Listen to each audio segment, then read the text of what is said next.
Yo guys, welcome back to Stock Talk Insider. Today I wanted to talk about my portfolio, and I wanted to talk about the market and why the market is going down and the points that I think have to do with it.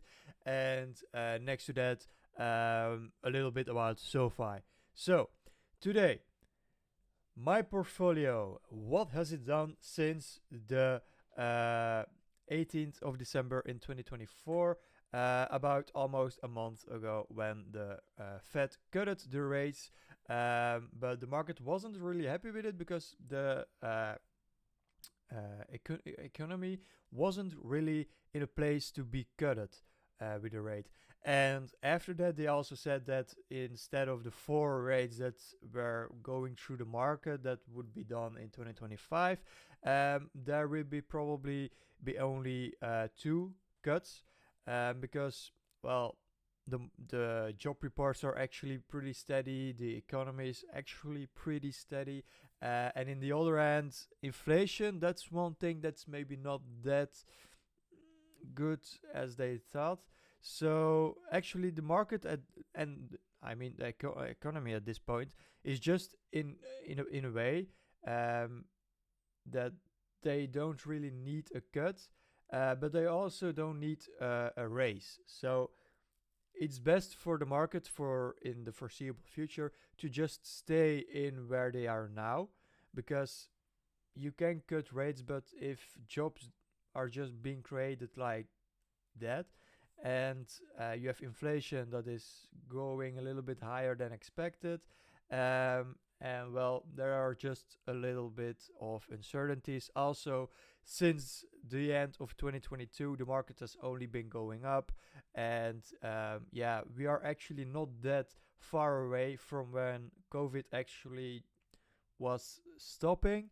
And so yeah, we're just getting out of the cycle. So since that happened, we actually have only have had a bull market.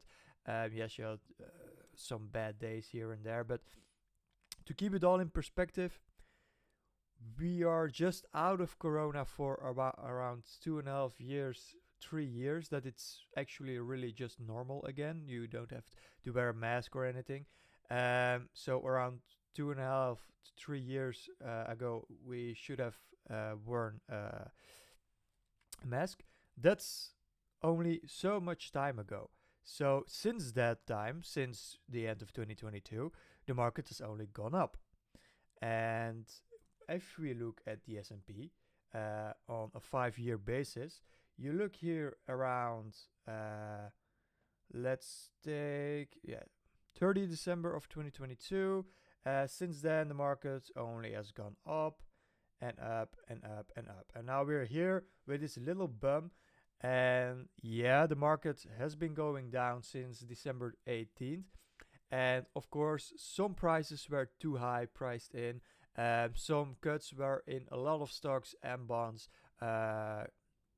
priced in. So yeah, then you have a problem if the Fed is saying that they will not cut rates as the market expected. Of course, I believe that a cut is not needed on the market if it is not needed. So, of course, people always think that a cut on the market is positive, because then stocks will be bought and stocks will be actually going up, and you can buy stocks in a better way because the Fed has cut rates, and that is something that is pretty good. But if the market, if the economy is actually not asking for a cut, then you don't have to do a cut, because then you get the opposite. And then you have things like, if jobs data is going good and this and that, then the market interprets that like there will be no cut. So we already know that there will probably be no cut until the end of March. And I think that is actually a really good thing, because I think there has to be some ways to think about where the market and the economy will go in the next few months. And of course, Trump is beginning to take office this month, around the 20th, I think. So yeah, that's all some things about the rate cuts and the Fed and Trump and all of these things. And if we're talking about Trump, we have also the tariffs. That is something that is really affecting the market in some ways and on some parts of the market.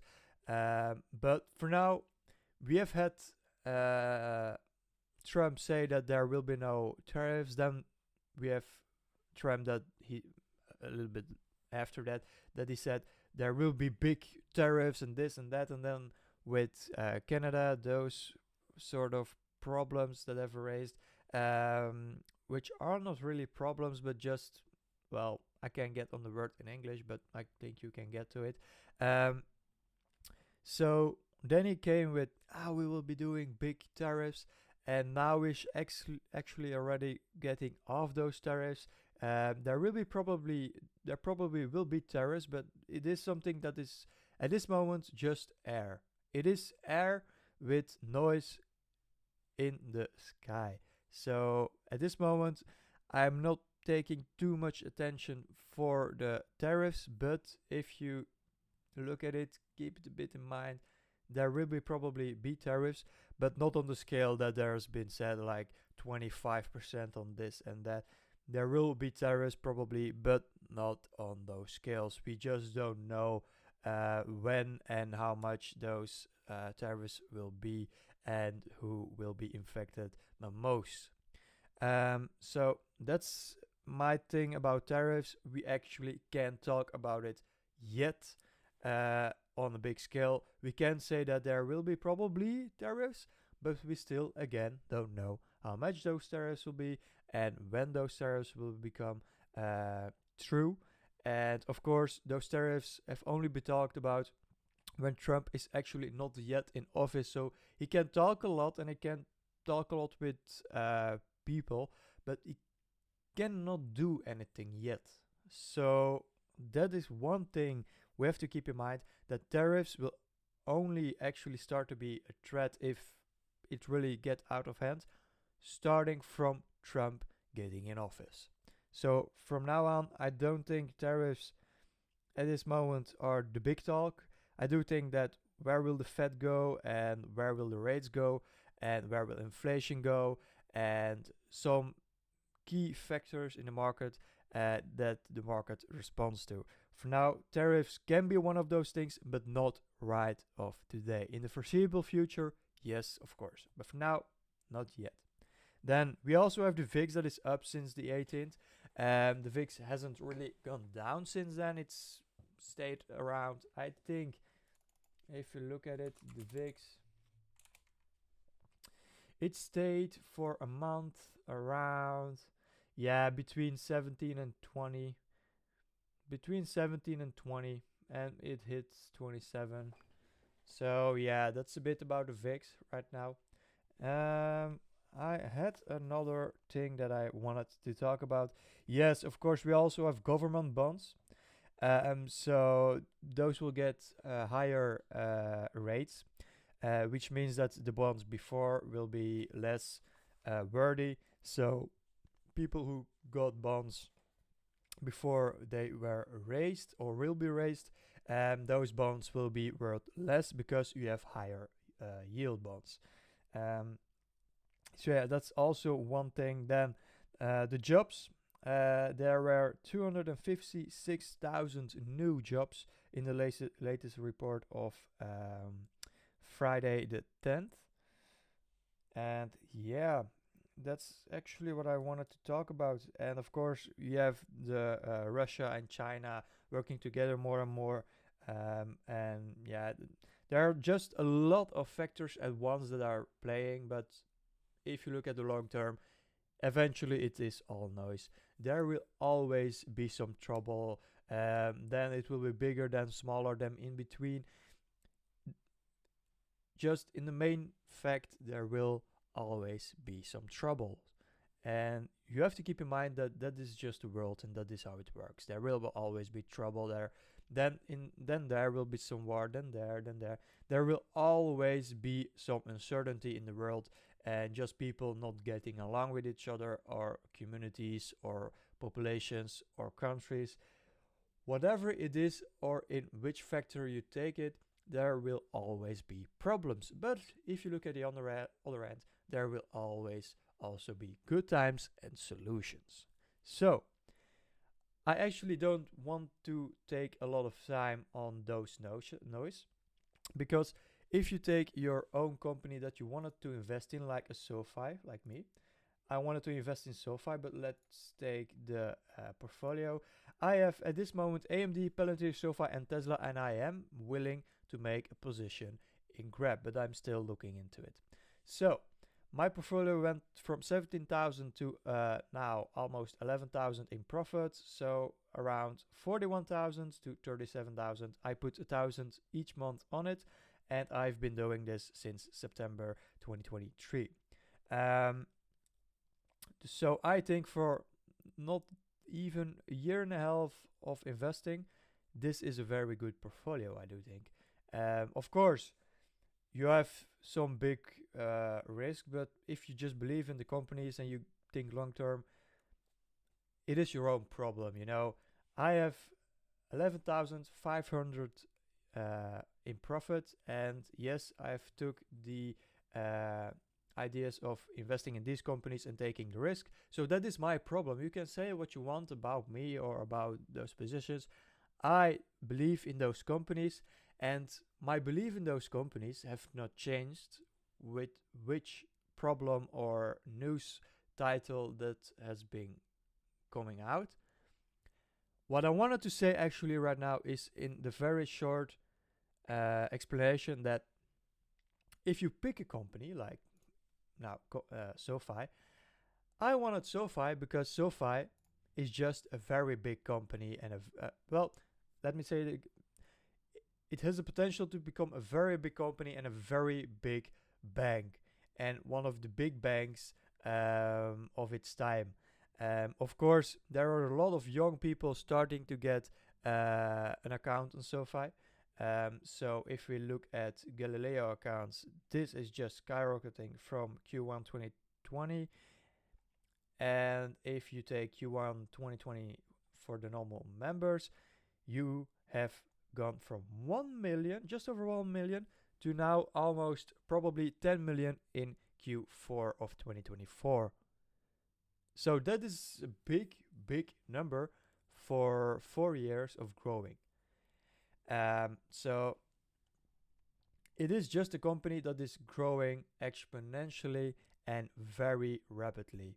Also, their fintech is just taking over because their fintech is almost more as their just all other adjusted net revenue side.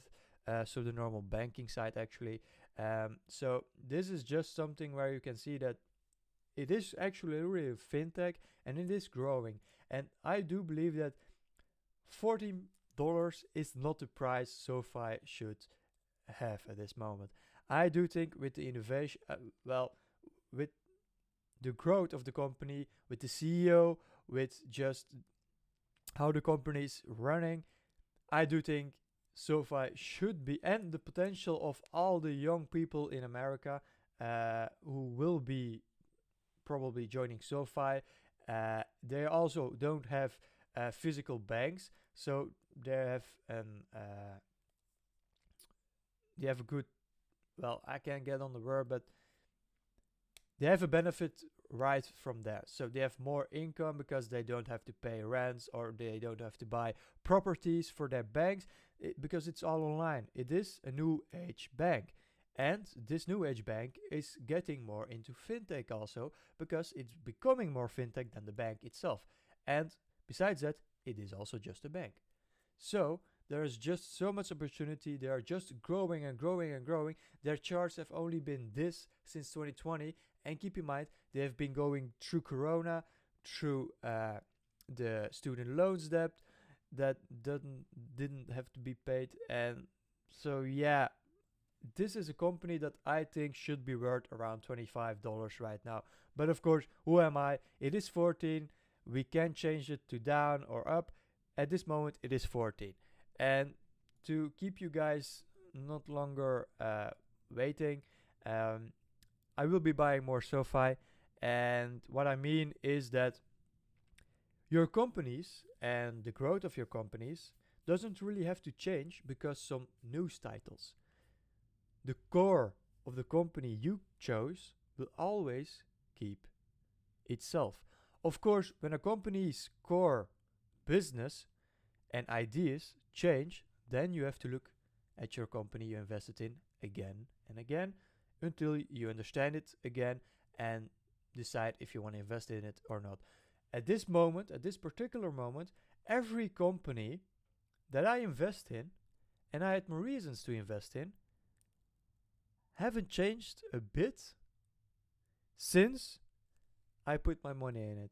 AMD still has the potential story that I believe in. Palantir, still one of the most generational companies probably of this time and for the next 10, 20 years. SOFI, I just did explain it. It is just such a good bank, company, CEO, and just how the company is working. Tesla, well, they have Elon Musk, they have their cars, they have just the EVs sector is their fucking monopoly. Sorry for swearing. Tesla, with its robots that probably will become real, is one of the biggest things ever. Then we have FSD, then we have the cars itself. Energy is growing like a big thing. And we have Elon Musk that is probably still, well, yeah, you have some controversy about it, but I don't care about that. I care about the companies. So, to keep my story aligned and short, I still have the companies that I believe in, and the fundamentals didn't change for those companies, and that's why I don't stress. I just buy more when the price gets lower because the companies I invest in are still the price that I believe are just cheap for what they will be. And those companies are still the companies that I believe in that will grow and grow on the fundamentals that I believed when I started investing in them. And yes, there will be other companies, but I chose those. And you should also think like that. If you are investing and you are stressing too much, just stop. If you invest, you have to choose your companies, or you can just invest in S&P and you don't really have to stress. But if you want to invest in separate companies, so stocks, then you just have to look at the stocks and companies. Take your fundamentals out of it. If you believe in it and you think they are good and you want to invest in them, and just stay on the basics and their fundamentals. Otherwise, you will be going through a lot of foggy mistakes, and that's not what you want. Just believe in their fundamentals and always listen to what the company is bringing out. And further, you actually don't have to do a lot and you will be fine. So, thank you for watching and bye bye.